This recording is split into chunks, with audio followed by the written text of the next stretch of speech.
Politics Masters student Niamh Morritt has always taken an interest in politics. She's actively involved in female social issues and loves reading about them. She hopes that after she graduates, she'll be able to get a job in politics and educate others. I'm a member of the Labour Party, so I'm campaigning for the People's Vote at the minute. A bit further afield, I've been working with the EU Parliament and the Youth Parliament. There was a lot of very empowering women at the Parliament. It was great to meet so many young women from across Europe, talking about an array of issues. The Financial Times report on the inequality between men and women in politics doesn't surprise her.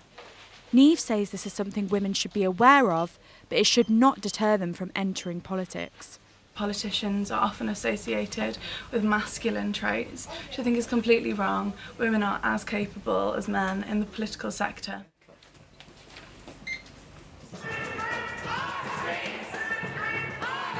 Reclaim the Night is a march that happens every November to protest violence against women and other issues. Feminist activist Jill McManus deplores the current representation in politics of women, the LGBT+ community, the disabled, and those from minority ethnic groups. You see male politicians making huge errors, huge blunders, saying really inappropriate things, and there doesn't seem to be huge amounts of consequence for anything they do, but if a female politician says it, she is vilified by the press. It's bad if you're a woman, it's worse if you're a woman from a minority ethnic group or a transgender woman. Jill says what's most important are women supporting policies that are beneficial to all aspects of society. The inequality in politics is nothing new, says Professor Debbie Lyle of Queen's University Belfast. It has been steeped in our history for centuries. Women, in terms of the political sphere, haven't been given access to the political sphere, so there hasn't been very many representations over history because they haven't been included in that. Despite the current inequality, more female MPs were elected to Stormont last general election than there has ever been.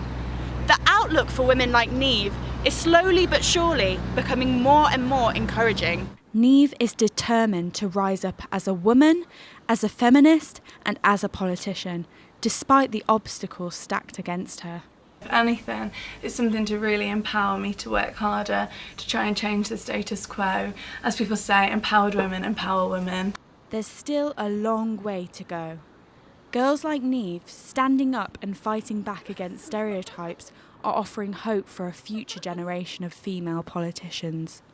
Rebecca Hughes, TV News, Belfast.